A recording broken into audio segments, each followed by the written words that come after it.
Hace años, en una gran ciudad metropolitana, se anunció la presentación de un renombrado violinista que daría un concierto tocando un muy valioso violín. La gente pues llegó de todas partes para escucharle, y cuando él empezó a tocar el violín, uno como que oía risas de niños, trinar de pájaros, rumor de hojas, sonidos de riachuelos. La gente estaba asombrada de la música y sonidos que salían de ese violín. Cuando él terminó el concierto, rompió el violín en su rodilla, y la gente se asombró aún más. ¿Por qué había hecho eso? Entonces él, sonriendo, abrió su estuche y sacó el verdaderamente valioso violín, y explicó al público: el violín que estuve tocando lo compré en la calle por unos pocos dólares. No es tanto el violín que produce la música, sino la mano y el corazón de quien mueve el arco. Una de las cosas más impresionantes acerca de Gedeón es que él fue un hombre ordinario, y Dios lo utilizó en forma poderosa. ¿Haría alguna diferencia en su vida el que Dios le utilice? ¿Está usted listo para ser instrumento útil en las manos de Dios? Sean bienvenidos al Amor que Vale. Hoy el doctor Adrián Rogers, en la voz del pastor Lenin de Llanón, nos presenta la primera parte de su estudio bíblico, La gente que Dios usa. Por favor, abra su Biblia en el libro de Hebreos, en el Nuevo Testamento, Hebreos 11:32. Este capítulo es una impresionante lista de campeones de la fe. Y en el verso 32 leemos: ¿y qué más digo? Porque el tiempo me faltaría contando de Gedeón, de Barak, de Sansón, de Jefté, de David, así como de Samuel y de los profetas, que por fe conquistaron reinos, hicieron justicia, alcanzaron promesas, taparon bocas de leones, apagaron fuegos impetuosos, evitaron filo de espada, sacaron fuerzas de debilidad, se hicieron fuertes en batalla, pusieron en fuga ejércitos extranjeros. Vamos a tomar algunos de esos nombres aquí, y hoy hablaremos de Gedeón. Una de las cosas que me impresiona acerca de Gedeón es que él fue un hombre ordinario, y Dios lo utilizó en forma poderosa. Y aunque este mensaje lo he titulado La gente que Dios usa, bien podríamos llamarlo ¿cómo ser utilizado por Dios?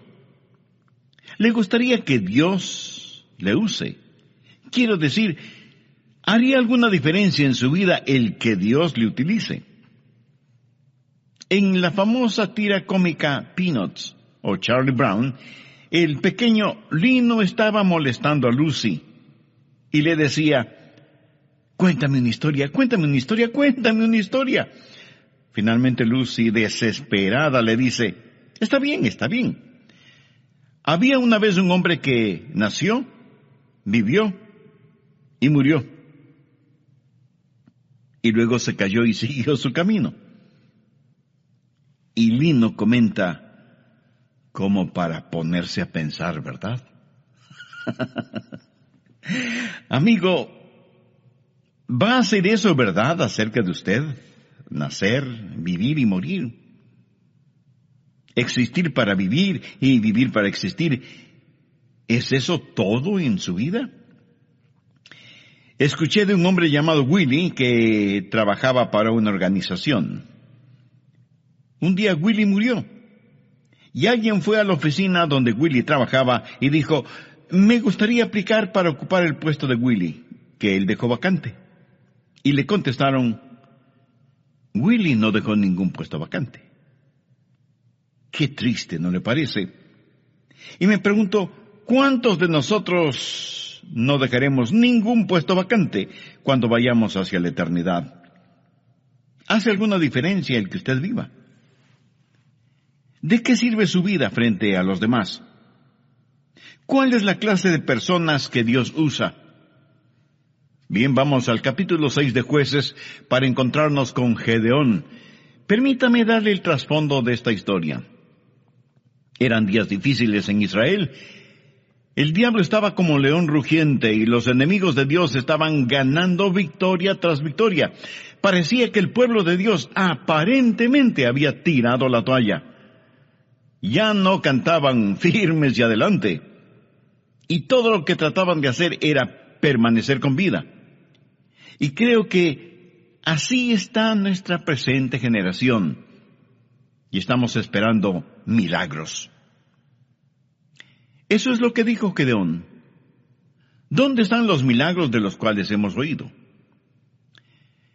La presente es una generación que en verdad no espera que Dios haga milagros. Es una generación que dice: pobre Dios, ya no es lo que solía ser, ya no tiene el poder que antes tenía, ya no salva multitudes, ya no destruye ciudades, ya no pone al mundo de cabeza. Parece que Dios está viejo y enfermo, su mano se ha debilitado, su oído ya no escucha, sus ojos ya no ven. Pobre Dios. No, mi amigo, no. Dios sigue siendo Dios. Y necesitamos entender que no hay ningún indicio en las Escrituras que diga que no podemos tener un poderoso avivamiento en esta época en que vivimos. Es cierto que la mayoría de personas no creen eso. Cuando se habla de avivamiento, la gente sencillamente sonríe y dice que más bien está esperando el retorno de Jesús. Yo, como predicador de la palabra de Dios, quiero decirle que nunca ha habido una mejor época que esta para la predicación del glorioso Evangelio de Jesucristo. Y quiero decirle algo más.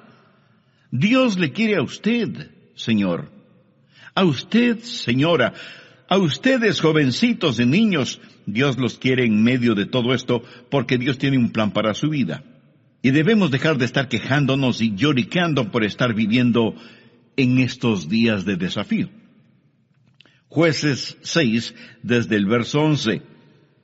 Y vino el ángel de Jehová y se sentó debajo de la encina que está en Ofra, la cual era de Joás Abiezerita. Y su hijo Gedeón estaba sacudiendo el trigo en el lagar para esconderlo de los madianitas. Y el ángel de Jehová se le apareció y le dijo: Jehová está contigo, varón esforzado y valiente. Estas palabras del ángel seguramente sorprendieron a Gedeón porque él ciertamente no se consideraba ni esforzado ni valiente. La verdad es que él tenía mucho miedo por todo lo que estaba sucediendo. Mire la respuesta de Gedeón en el verso 13. Y Gedeón le respondió: Señor mío, si Jehová está con nosotros, ¿por qué nos ha sobrevenido todo esto? ¿Y dónde están todas sus maravillas que nuestros padres nos han contado, diciendo: ¿no nos sacó Jehová de Egipto? Y ahora Jehová nos ha desamparado. Estoy seguro que hay muchos en la actualidad que sienten de la misma manera.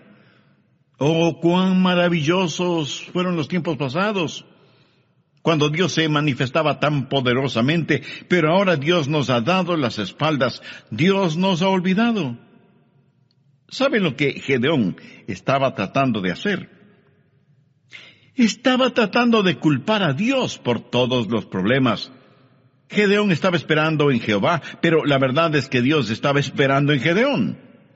Gedeón dijo: y ahora Jehová nos ha desamparado y nos ha entregado en mano de los madianitas. Y mirándole Jehová le dijo: ve con esta tu fuerza. Aquí tenemos a un hombre muerto de miedo, a quien Dios le llama hombre de valor, y le dice: ve con esta tu fuerza y salvarás a Israel de la mano de los madianitas. ¿No te envío yo? Entonces le respondió: Señor mío, ¿con qué salvaré yo a Israel? He aquí que mi familia es pobre en Manasés, y yo el menor de la casa de mi padre. Jehová le dijo: ciertamente yo estaré contigo, y derrotarás a los madianitas como a un solo hombre. En otras palabras, Dios le dijo a Gedeón: Gedeón, tengo un trabajo para ti, porque eres un hombre de valor. Pienso que Gedeón habrá respondido: Señor, ¿estás seguro que te refieres a mí? De todas las familias y tribus de Israel, mi tribu es la última, y mi familia la más pobre, y yo soy el menor de mi familia, y dices que quieres usarme. Sí, Gedeón, voy a usarte. Ahora présteme atención. No se atreva nunca a decir que Dios no puede usarle. Eso es como insultar a Dios. Si usted es un hijo o hija de Dios, nunca se considere una persona ordinaria. Y quiero compartir con usted 5 características de la gente que Dios usa. Primero, Dios usa gente común. Jueces 6, los versos del 14 al 16. Y mirándole Jehová le dijo, ve con esta tu fuerza y salvarás a Israel de la mano de los madianitas. ¿No te envío yo? Entonces le respondió, Señor mío, ¿con qué salvaré yo a Israel? He aquí que mi familia es pobre en Manasés, y yo el menor de la casa de mi padre. Jehová le dijo, ciertamente yo estaré contigo, y derrotarás a los madianitas como a un solo hombre. Aquí está este temeroso agricultor, pero Dios le dice que es hombre de valor. ¿Por qué? Porque Dios no veía a Gedeón como él se veía. Dios veía lo que podía hacer Gedeón con el poder de Dios. Verá, no es lo que usted es por usted mismo. Mire lo que dice Jueces 6:34. Entonces el Espíritu de Jehová vino sobre Gedeón. ¿Lo ve? En el idioma hebreo, este verso dice literalmente, el Espíritu del Señor se vistió a sí mismo con Gedeón. ¿Cómo le gustaría a usted que Dios se vistiera de usted como si fuera ropa? Por lo tanto, no es necesariamente el hombre, es Dios en el hombre. Y Dios se vestirá de usted como si fuera su propia ropa. Dios usa gente común. Anota al margen 1 Corintios 1:26. Pablo está hablando a ese grupo de creyentes que iban a poner al mundo de cabeza y dice, pues mirad, hermanos, vuestra vocación, que no sois muchos sabios según la carne, ni muchos poderosos, ni muchos nobles, sino que lo necio del mundo escogió Dios para avergonzar a los sabios, y lo débil del mundo escogió Dios para avergonzar a los fuertes. Dios usa esa clase de personas como nosotros. ¿Qué es lo que Dios está diciendo? No es cuestión de títulos, sino de relación. No es cuestión de habilidad, sino de disponibilidad. No es cuestión de fama, sino de fe. Dios quiere gente ordinaria para realizar cosas extraordinarias a fin de que la honra y la gloria sean para Él. Hace años en una gran ciudad metropolitana se anunció la presentación de un renombrado violinista que daría un concierto tocando un muy valioso violín. Así que la gente llegó de todas partes para escucharle. Y cuando él empezó a tocar el violín, uno como que oía risas de niños, trinar de pájaros, rumor de hojas, sonidos de riachuelos. La gente estaba asombrada de la música y sonidos que salían de ese violín.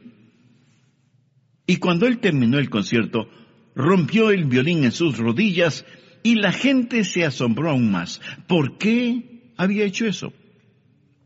Entonces él, sonriendo, abrió su estuche y sacó el verdaderamente valioso violín y explicó al público, el violín que estuve tocando lo compré en la calle por unos pocos dólares. No es tanto el violín que produce la música, sino la mano y el corazón de quien mueve el arco. Por así decirlo, cualquiera de nosotros pudiera no ser más que un violín barato. Pero Dios es el maestro violinista y puede sacar hermosa música de su vida o de la mía. Dios usa gente común. Dios puede utilizarle a usted o puede utilizarme a mí. Segundo, Dios usa gente ya limpia. Leamos Jueces 6:25. Aconteció que la misma noche le dijo Jehová, toma un toro del hato de tu padre, el segundo toro de 7 años, y derribe el altar de Baal que tu padre tiene. Baal era el sucio dios de la fertilidad. Ellos sacrificaban sus hijos a esa deidad. Cometían fornicaciones y adulterios en nombre de Baal. Era el dios de la sexualidad. Es el mismo Dios que ha inundado nuestros pueblos, ciudades y naciones. Y corta también la imagen de acera que está junto a él, y edifica altar a Jehová, tu Dios, en la cumbre de este peñasco, en lugar conveniente. Y tomando el segundo toro, sacrifícalo en holocausto con la madera de la imagen de acera que habrás cortado. Ahora escúcheme atentamente. Si usted quiere que Dios le use, saque todos los ídolos de su vida. Y si usted me dice, pastor, estamos viviendo en tiempos modernos, no tenemos ídolos. Amigo, ¿está usted bromeando? ¿Qué es un ídolo? ¿Una figura hecha de algún material? No necesariamente. Permítame decirle lo que es un ídolo. Es cualquier cosa que usted ame más, tema más, sirva más y valore más que a Dios. Eso es un ídolo. No importa lo que sea. Su trabajo puede ser un ídolo. Usted puede hacer un ídolo de usted mismo. Dios dice que debe quitar los ídolos de su vida. Ahora, el problema con Gedeón y aquellos que le rodeaban era que sus vidas estaban manchadas con pecados. Y se habían olvidado de su Señor y Dios, y estaban sirviendo a dioses paganos. Quiere que Dios le use. Dios no le usará si hay pecado no confesado y no arrepentido en su vida. No lo hará. ¿Quiere saber por qué Dios no le usa? Solo hágase la siguiente pregunta. ¿Tengo un corazón limpio? Los utensilios que usa el Señor deben estar limpios. Dios no nos usará si hay idolatría en nuestras vidas. ¿Es Jesucristo el número 1 en su vida? Si no lo es que usted tiene un ídolo en alguna parte. Tercero, Dios usa gente valiente. Jueces 6:12. Y el ángel de Jehová se le apareció y le dijo, Jehová está contigo, varón esforzado y valiente. No solo que Dios iba a utilizar a Gedeón, sino que le daría rango militar, general. Y Dios le dijo, Gedeón, toca la trompeta, y reúne un ejército. Y 32,000 personas vinieron a ayudarle a librar a los israelitas de la opresión de los madianitas. Vamos ahora a Jueces 7, los versos 2 y 3. Y Jehová dijo a Gedeón, el pueblo que está contigo es mucho para que yo entregue a los madianitas en su mano. No sea que se alabe Israel contra mí, diciendo, mi mano me ha salvado. Ahora pues haz pregonar en oídos del pueblo diciendo, quien tema y se estremezca, madrugue y devuélvase desde el monte de Galaad. Y se devolvieron de los del pueblo 22,000 y quedaron 10,000. Primero había 32,000 personas. El general Gedeón dijo, escuchen, tengo un anuncio que hacer. Si hay alguien aquí que tenga miedo, no lo podemos usar. Regrese a su casa, está disculpado. Y en esta estampida, 22,000 se hicieron humo. Quedaron 10,000. Gedeón quedó con la tercera parte de su ejército. Ahora, como entonces, si usted es un cobarde, Dios no le puede utilizar. Dios está buscando hombres esforzados y valientes. Dios no se impresiona con el número de miembros en una iglesia. Dios busca almas osadas, valientes, que no serán intimidadas. Amigo, los números no impresionan a Dios. Muchos orgullosamente dicen, nuestra congregación está creciendo. ¿Y qué? Los cementerios también crecen. Dios dice que si usted tiene temor En español simple eso quiere decir, si usted es un cobarde, no puede utilizarle. ¿Por qué? Porque el temor y el miedo es infeccioso. Pero este punto lo estudiaremos a profundidad en nuestro próximo programa. No quiero finalizar hoy sin antes preguntarle, ¿está siendo usted utilizado por Dios? ¿Hay la disponibilidad de su parte para que Dios haga su voluntad en su vida? Reconozco que estas preguntas no tendrán ningún sentido para usted si es que usted no tiene una relación personal con el Señor Jesucristo. ¿Qué significa tener una relación personal con Él? Significa creer en Él, no solo en forma intelectual, sino confiar en Él y recibirle como el único Salvador y Señor. Significa que usted se reconoce como pecador y con genuino arrepentimiento le pide perdón a Dios en los méritos de lo que el Señor Jesucristo hizo por usted en la cruz del Calvario. Derramó su sangre y dio su propia vida para pagar la deuda de los pecados cometidos por usted. Significa que usted le entregue el control de su vida para que Él se manifieste por su intermedio. Significa que usted podrá decir, como dijo el apóstol Pablo, no vivo ya yo, sino que Cristo vive en mí. Significa que todo esto usted lo hace y lo agradece en el nombre de Jesús. Si usted hizo esa decisión espiritual aceptando a Cristo como su Salvador y Señor, y lo hizo con sincera fe y profunda convicción, le puedo asegurar, basado en las promesas de la palabra de Dios, que sus pecados ya le han sido perdonados, y que su nombre ya está registrado en el libro de vida del Cordero.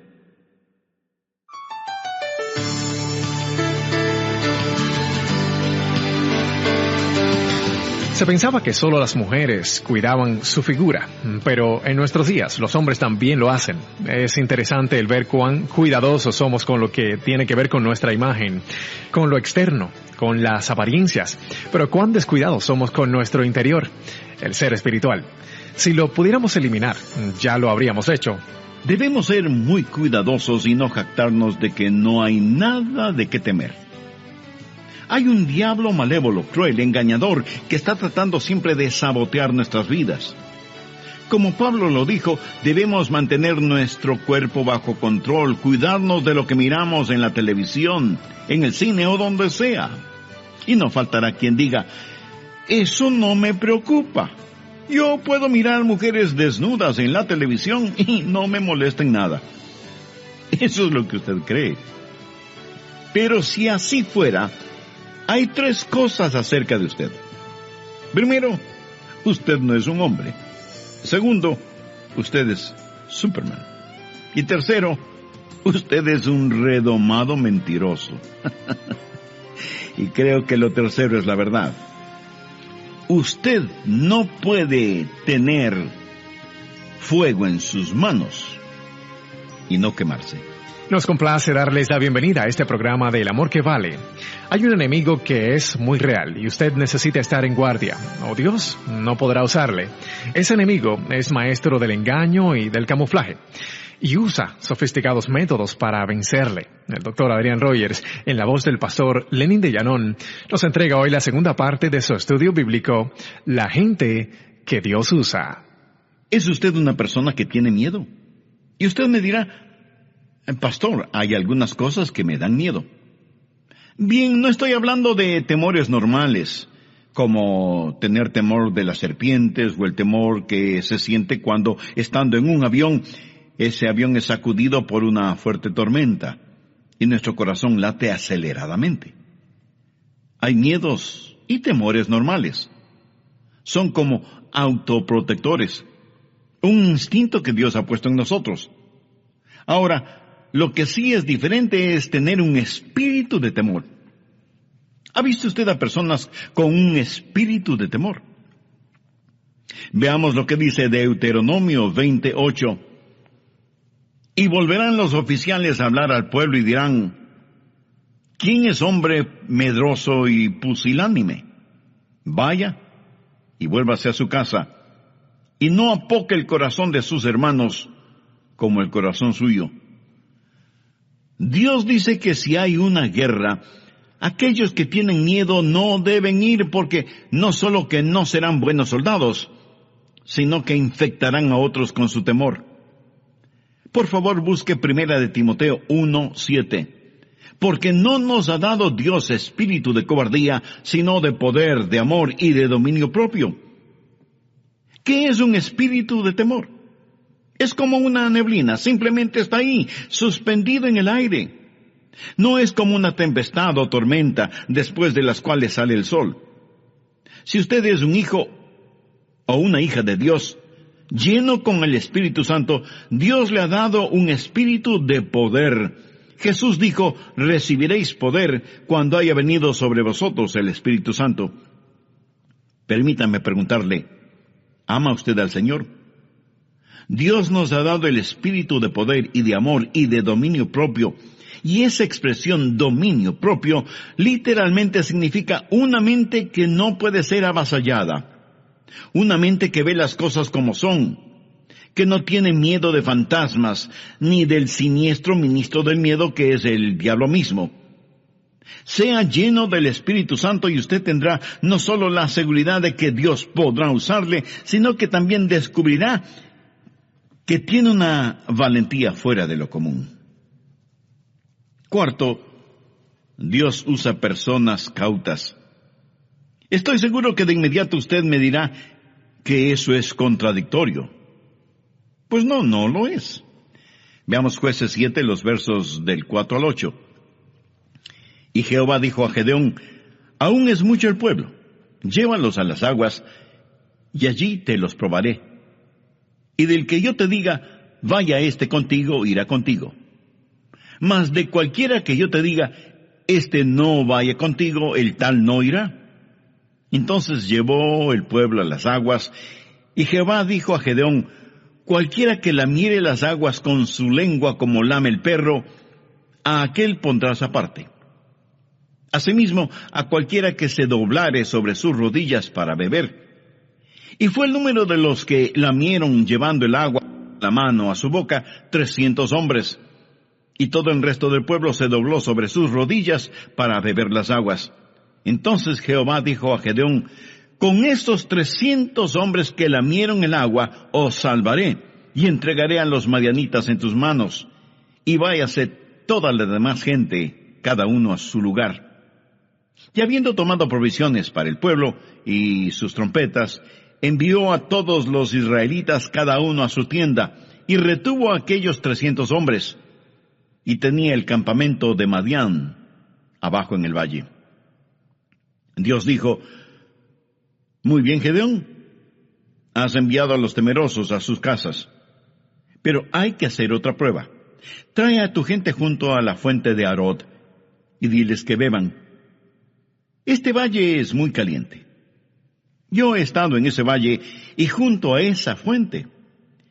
Gedeón siguió las instrucciones de Dios y trajo a sus hombres para que tomaran agua. Algunos de ellos se agacharon y pusieron sus bocas en el agua de la fuente, empezando a succionar el agua.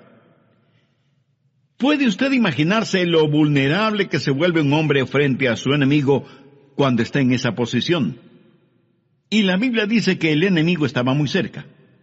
Sin embargo, hubo un grupo de 300 hombres que cogieron el agua entre sus manos y se las acercaban a la boca, siempre cautos, mirando hacia todo lado. Estos eran hombres cautelosos. Y usted dirá, pensé que hablábamos de hombres valientes. Sí, valientes y cautelosos. Me fascina el balance que encontramos en la Biblia.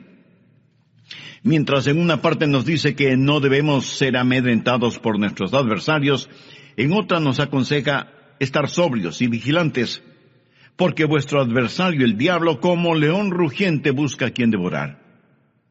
¿Está usted en guardia? ¿Sabe lo que el pecado es muy frecuentemente? El pecado es una oportunidad inesperada, una vida desprotegida y una debilidad no detectada. Cuando usted junta estas tres cosas, su caída es segura. Pablo dijo, así que el que piense estar firme, mire que no caiga. Quinto, Dios usa gente confiable. Vamos a Jueces 7, versos del 12 al 15. Y los madianitas, los amalecitas y los hijos del oriente estaban tendidos en el valle como langostas en multitud, y sus camellos eran innumerables como la arena que está en la ribera del mar en multitud. Cuando llegó Gedeón, he aquí que un hombre estaba contando a su compañero un sueño, diciendo, he aquí que yo soñé un sueño. Veía un pan de cebada que rodaba hasta el campamento de Madián, y llegó a la tienda, y la golpeó de tal manera que cayó, y la trastornó de arriba abajo, y la tienda cayó. Y su compañero respondió y dijo, esto no es otra cosa sino la espada de Gedeón, hijo de Joás, varón de Israel. Dios ha entregado en sus manos a los madianitas con todo el campamento.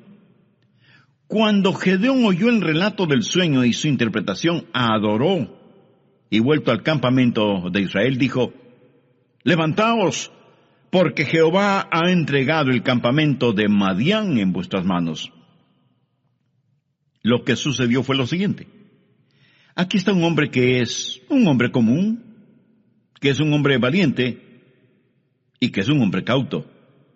Pero ahora necesita ser un hombre lleno de confianza y confiable.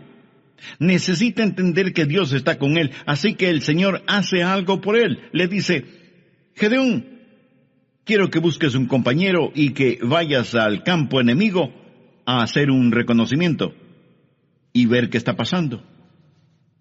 Gedeón va, logra pasar la guardia y se infiltra en el campamento madianita. Se acerca a una carpa o tienda de campaña y escucha a dos personas conversando. La una le dice a la otra, anoche tuve un sueño terrible. Cuéntame, ¿qué soñaste? Vi un gran pan de cebada que venía rodando por la colina y se estrelló contra la tienda de campaña y todo se vino al suelo. Imagínate, un pan de cebada haciendo semejante destrucción. Y la otra persona respondió, ¿sabes lo que eso significa? ¿Sabes lo que tu sueño representa? Ese pan de cebada representa a Gedeón. Y eso quiere decir que estamos perdidos. La espada de Gedeón caerá sobre nosotros. Ahora, recuerde que Gedeón está oyendo todo esto. Y quiero que piensen lo siguiente. En esos tiempos el pan de cebada era el pan más pobre que uno podía conseguir. No era pan de trigo, enriquecido con 12 o más vitaminas.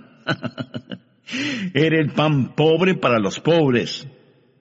Y en el sueño, ese pan de cebada viene rodando por la colina y destruye el campamento. Cuando Gedeón oyó esa conversación, regresó donde estaban sus hombres y les dijo, compañeros, hemos ganado. Déjeme decirle algo. Hay un temor en el infierno acerca de usted. Y usted dice, ¿acerca de mí? Pero si solo soy un pan de cebada. Precisamente ese es el punto. El diablo espera que usted nunca entienda quién es usted y qué es lo que tiene en el Señor Jesucristo. Y cuando usted dice que solo es un pan de cebada, eso es cierto, pero escúcheme. He visto a gente demasiado importante según su propia opinión, que Dios no ha utilizado. Y he visto a gente que se consideraba pan de cebada siendo utilizada poderosamente por Dios.